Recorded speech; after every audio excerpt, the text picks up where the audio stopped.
Seja bem-vindo ao Observatório do Terceiro Setor, o Olhar da Cidadania. No Brasil, existem cerca de 3 milhões de crianças e adolescentes em situação de trabalho infantil. Na cidade de Osasco, na Grande São Paulo, uma iniciativa pioneira oferece um programa de excelência na formação artística e desenvolvimento integral de jovens da rede pública de ensino.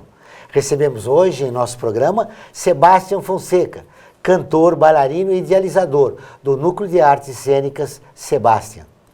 Está no ar o Observatório do Terceiro Setor, o Olhar da Cidadania.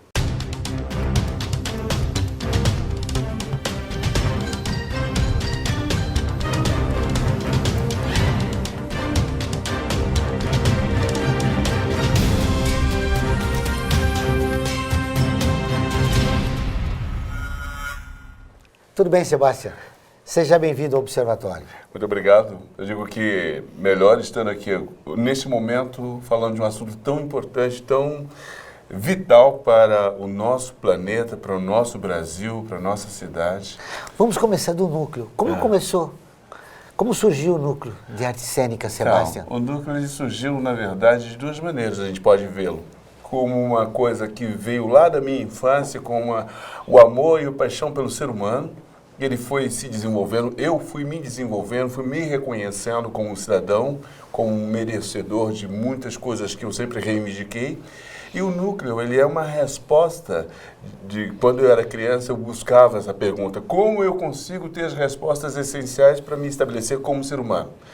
E o núcleo, eu quero que ele possa ser uma resposta objetiva para as crianças, que quando se fazem perguntas, como eu posso me superar a cada momento, quem sou eu, qual é o meu poder, qual é a minha essência, e o núcleo ele vem justamente para buscar responder essa carência que quando criança eu era, continuo sendo criança, mas quando criança de pouca idade eu fazia e não tinha essa resposta. São 14 anos de trabalho. Exatamente. Como o projeto é desenvolvido? Então, o projeto é desenvolvido da seguinte maneira: as crianças que nós recebemos no núcleo, elas chegam com aproximadamente 6 anos de idade e nós nos comprometemos a ficar com elas durante uma década. Então, cada criança que lá está fica, caso ela queira, caso ela se identifique, durante 10 anos, e a nossa contrapartida é oferecer para ela o melhor que nós podemos encontrar de treinamento, de autossuperação e, sobretudo, tem uma coisa que é muito importante, que é o autopertencimento. Em muitos momentos, a gente perde a oportunidade de perceber que o corpo que nos conduz é um corpo nosso. Os dentes, os olhos, pele, tronco, perna, braços, cabeça. Esse é uma ferramenta que nós conduzimos a todo momento e, por alguma razão, a gente acaba esquecendo que nós poderemos transformá-la em uma ferramenta de tradução da nossa história. É verdade. O alvo são crianças da população de baixa renda de Osasco. Exatamente, menos favorecidas economicamente. Por algumas razões a gente pensa nessas crianças. Primeiro, porque quando uma criança economicamente ela tem limitações, ela acaba tendo alguma condição maior de ter foco. Ela focaliza, quando você dá um caminho objetivo, ela focaliza e ela tem a maior chance de chegar a um grande estrelato. Ela se supera a todo momento. Diferente de uma criança de poder econômico mais amplo, que ela tem várias opções, então ela perde o foco. Então, eu entendo que, basicamente, na vida, o que é fundamental é que nós tenhamos foco. Eu diria até mesmo que quando nós temos pouco poder econômico, a gente tem muito poder de decisão no caminho que nos toca a alma e termos maior sucesso. Quem trabalha nesse projeto são profissionais, voluntários? Boa pergunta. Nesse caso, o voluntário sou eu e minha esposa, que lá estamos buscando recursos, oferecendo no próprio bolso recursos, mas os profissionais que lá estão são profissionais que são pagos, porque como essas crianças têm aulas constantemente, nós precisamos de um monitoramento delas dentro da sala de aula, na casa dela com os pais e também dentro do núcleo. É um tripé, onde nossa missão se estabelece com sucesso a partir dessa relação onde as crianças têm a nossa sugestão de treinamento, esse treinamento conversa com a escola, que conversa com os pais, e nós fazemos uma avaliação a cada final de ano com um espetáculo que a gente monta e que vira um projeto escola. Esse trabalho que vocês realizam, ele é fundamental para que a criança permaneça na escola. Aliás, é um dos alvos, né, do projeto. Exatamente. Para que ela continue estudando. Exatamente. Porque assim, a ciência do autoconhecimento, a ciência do autopertencimento, ela é vital. Eu sempre vi dessa maneira, porque eu sou uma referência viva dessa busca do autopertencimento. Em alguns momentos deixei de ir na escola matando a aula para ir para a biblioteca pública, para ler. Né? Porque eu sempre fui muito ambicioso, sempre entendi que existem muitas informações que, por razão de ser uma escola que tem um número de 40, 50 alunos, ela é padronizada. E nós poderemos pensar que possamos, com isso, quebrar esse padrão e buscar por nós mesmos, além da ajuda do professor dentro da sala de aula, uma condição a mais, um caminho a mais. Como tem sido a resposta das crianças? Olha, hoje nós temos crianças que estão no Bolshoi, tem crianças que estão dando aula como elementos multiplicadores dentro do CEL Zona Norte, Zona Sul em Osasco. Temos crianças que estão, eu chamo crianças porque são eternamente crianças, que já são adolescentes e pós-adolescentes, né? Da terceira infância, terceira para quarta infância, que estão trabalhando em companhias oficiais, estágio, Ana Catarina e outras companhias que estão surgindo por aí, ou que elas poderão já estar, eu não estou sabendo agora, porque são bastante crianças que passam e que crescem, hoje, por exemplo, nós temos 300 crianças.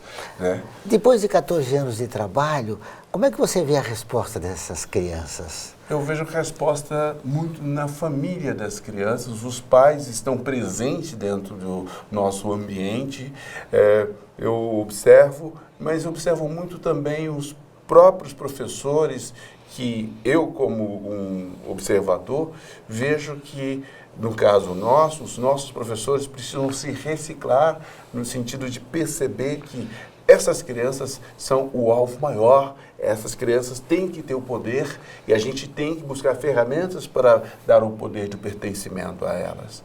Né? Porque eu estou falando no caso especificamente da dança, o bailarino, porque nós, por sermos bailarinos, temos alguns vícios. Dançamos diante de um espelho e acabamos nos confundindo com aquela imagem que é reproduzida naquele espelho. Aliás, para ser bailarino é necessário muita disciplina. Eu quero continuar essa conversa com o Sebastião logo depois do nosso intervalo. Nós voltamos dentro de instantes, aguardem.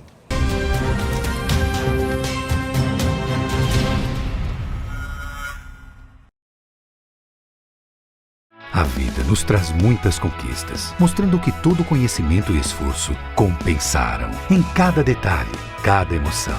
Estudar na FIA me fez crescer profissionalmente e a conquistar um objetivo maior, que foi a felicidade de ajudar meus filhos numa carreira brilhante. E a FIA compartilha esses sonhos com a melhor estrutura, corpo docente e networking que conduzem ao sucesso e à felicidade. FIA, sua maior conquista. Internacionalizar a economia afeta o seu emprego? Para onde vai o Brasil?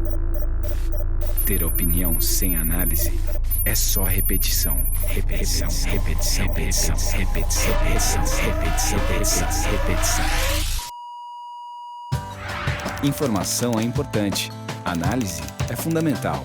Le Monde Diplomatique Brasil, independente e crítico.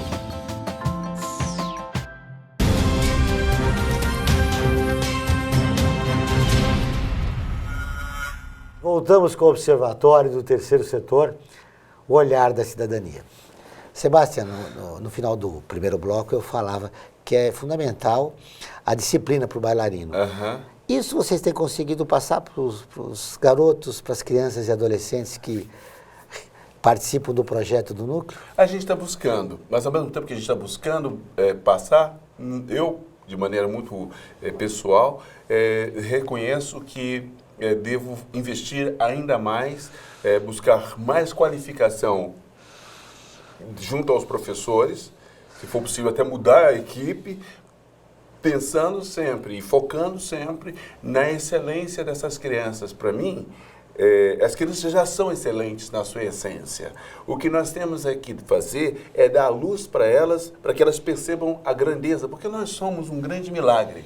O fato de estarmos desafiando a gravidade da força da gravidade, nós estarmos aqui nos falando e escutando, a gente é um grande milagre. Mas nos falta a mídia gerar ações que possam propagandear essa grandeza que nós somos. Eu me dei a liberdade de me colocar diante das câmeras no Brasil inteiro com esse objetivo. Jamais para ficar famoso, mas para poder dizer que hoje, chamando a atenção do povo brasileiro, usei essas ferramentas para construir meu caráter e quero poder...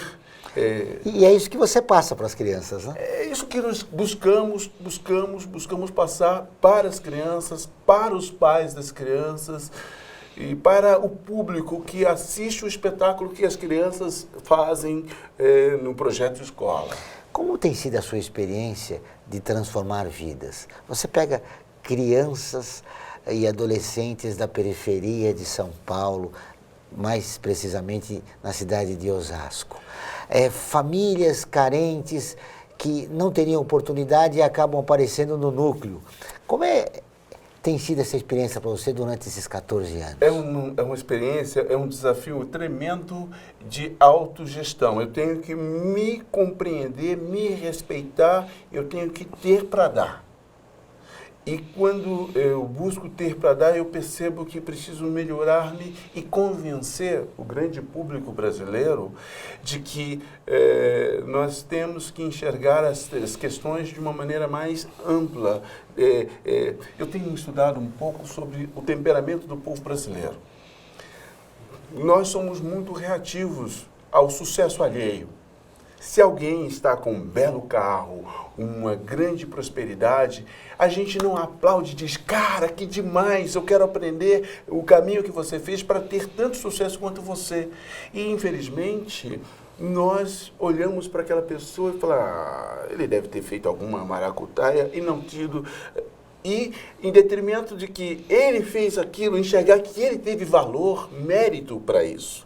Então, nós estamos agora, a cada momento com esse trabalho que buscamos fazer, buscar estimular o nosso olhar e o olhar de nossas crianças para o sucesso alheio. Mas que demais, como você pode conseguir chegar? Me conte qual foi o caminho que você trilhou, né? A partir desta constatação, o que mudou no ser humano, Sebastião Fonseca? Eu estou num processo de mudança tremendo. Só o fato de estar diante de ti e diante do seu público, do seu telespectador, eu me sinto extremamente emocionado. É uma responsabilidade gigante, pois assim, é um sonho da minha vida que eu venho alimentando desde criança, poder sentar diante de uma pessoa com as suas características, de um professor com o seu histórico e o seu público, e poder traduzir um pouco do que eu busco acerca de toda a minha história de vida. Meus pais geraram uma influência muito grande sobre a formação do meu caráter. Na minha infância, eu subia em árvore, eu plantava as coisas que eu comia, eu brincava. Então, isso exerceu uma influência na minha formação, no meu caráter. E sou hoje um pouco do que sou, muito por aquilo que eu vivi na minha infância e sonho em poder ter a oportunidade que está me dando de ampliar e fortalecer esse discurso direto, para que com isso nós tenhamos a condição de os nossos filhos, ao se tornarem os nossos líderes, sejam líderes responsáveis, né? Essa distorção que nós encontramos hoje, onde a pessoa acaba sendo detida porque pegou dinheiro demais, que não tem condições de carregar, esse cidadão, ele veio de dentro de minha casa, ele veio do meu ambiente. E é nesse meio ambiente que eu vou melhorar esse cidadão e que ele jamais vai pegar mais do que ele pode carregar. Você acredita nesse projeto que você desenvolve no núcleo? É possível acabar com esse famoso jeitinho brasileiro? Com certeza. No caso específico da dança, a técnica clássica não faz concessão. É ciência clara, objetiva. métrica, matemática, física, fisiologia, história da arte, biomecânica, tudo isso. E não tem como negociar o desenho. Ele é objetivo. E na vida, muitas coisas são objetivas. Não dá para você negociar, portanto, o jeitinho, ele deixa de existir para ter o jeito. Então, nós temos que tirar o inho da nossa situação, brasileirinho, bonitinho, gostosinho, para sermos jeitosos, gostosos, bons, necessários, objetivos. E isso está na mão de cada um de nós aqui, que estamos tendo a oportunidade de fazer essa triangulação aqui e com as pessoas que estão diante de nós aqui. Ô Sebastião, quais as dificuldades que você encontra para desenvolver esse projeto? Sobretudo em Osasco, porque essas crianças que chegam já influenciadas por um ambiente muito difícil, exatamente, de carência econômica, problema com drogas, má formação. Exatamente. Como é trabalhar nesse ambiente? Então, essas dificuldades são as nossas facilidades. Porque justamente com essas carências e qualificações é que quando nós colocamos uma coisa num papel em branco, porque as pessoas estão, na grande maioria, em branco. Então, quando você começa a desenhar algo nesse painel, e com isso uma grande responsabilidade da nossa parte, dos professores que lá estão, e elas estão talhando nelas, não só nelas, mas nos próprios pais dessas crianças que também estão em branco. A maioria de nós brasileiros são uma tela em branco. A maioria de nós brasileiros. Tanto é que nós conseguimos colocar como nossos representantes outras telas em branco. Sebastião, quais são as aspirações que você tem desenvolvendo um projeto no terceiro setor aqui no Brasil? Você vai me responder isso depois do nosso intervalo. Nós voltamos dentro de instantes. Aguardem.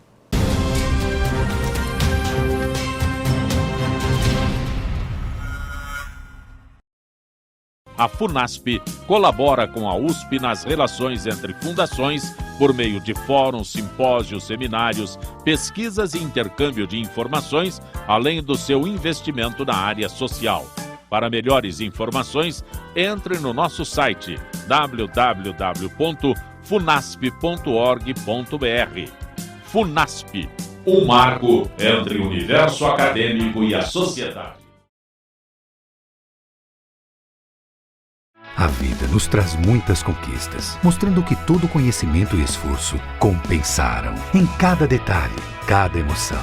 Estudar na FIA me fez crescer profissionalmente e a conquistar um objetivo maior, que foi a felicidade de ajudar meus filhos numa carreira brilhante. E a FIA compartilha esses sonhos com a melhor estrutura, corpo docente e networking que conduzem ao sucesso e à felicidade. FIA, sua maior conquista.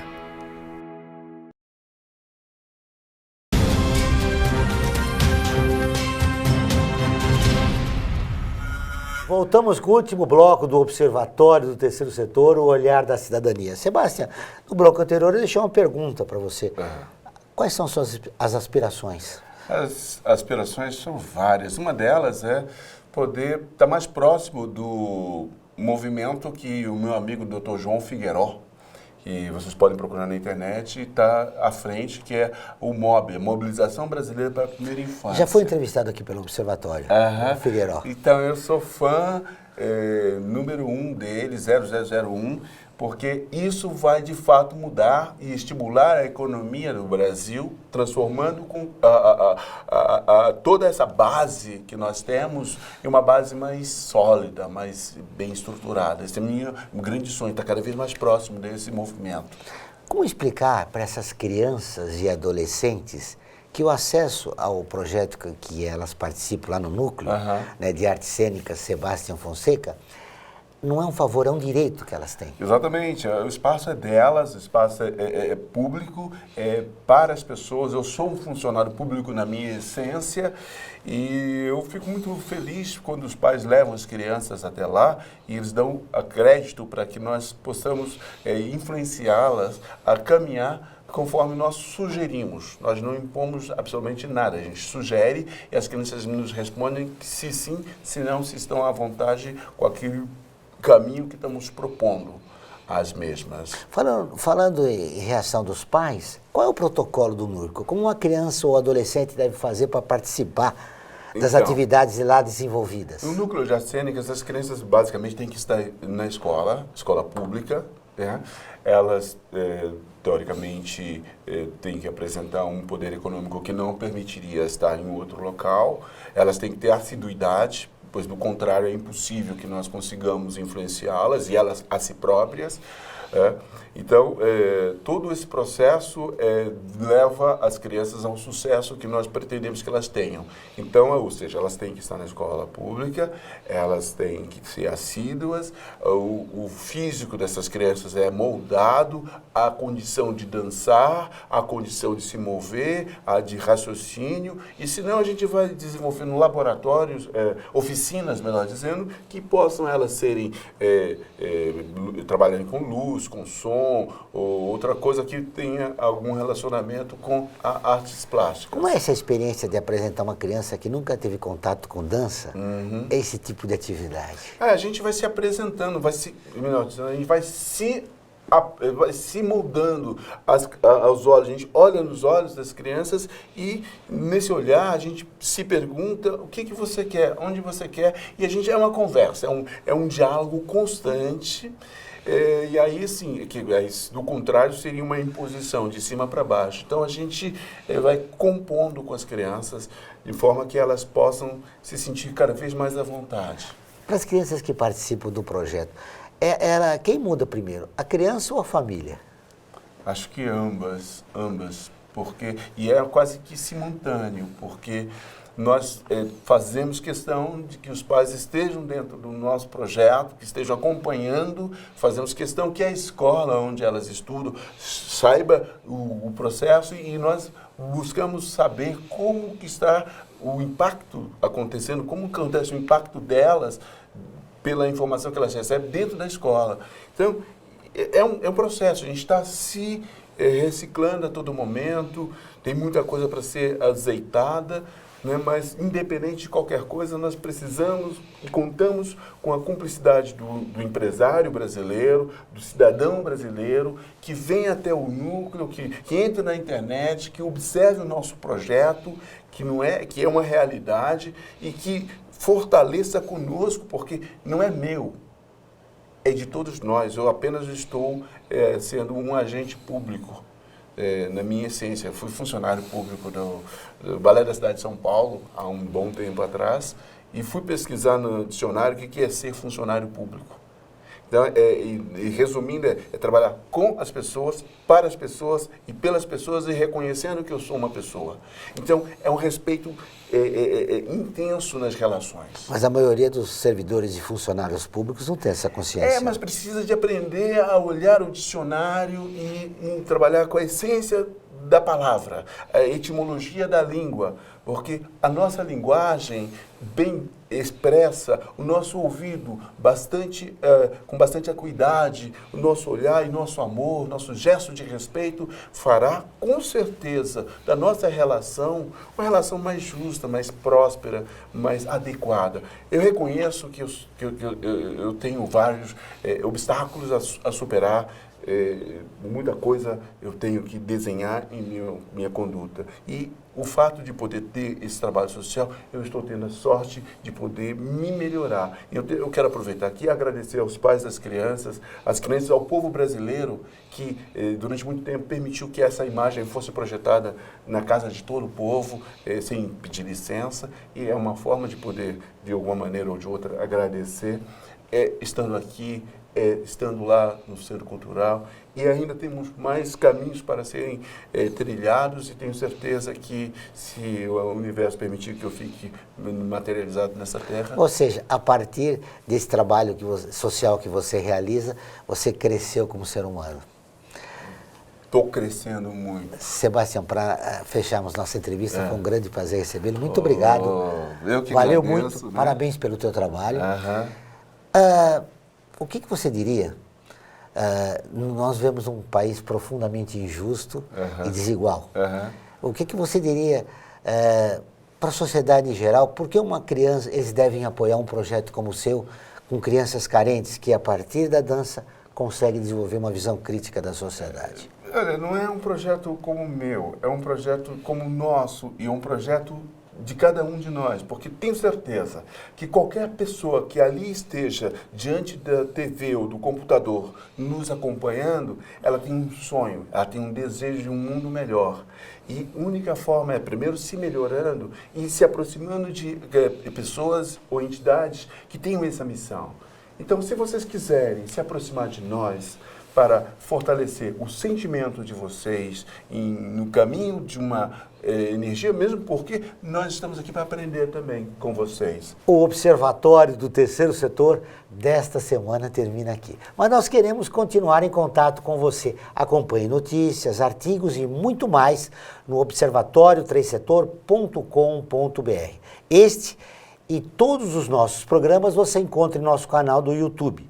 Inscreva-se, assista e dê a sua opinião. Não se esqueça que todas as terças e quintas-feiras tem programa de rádio ao vivo na Rádio Trianon, às 14 horas, sempre abordando temas atuais. Contamos com a sua participação. Eu espero você. Até o próximo programa.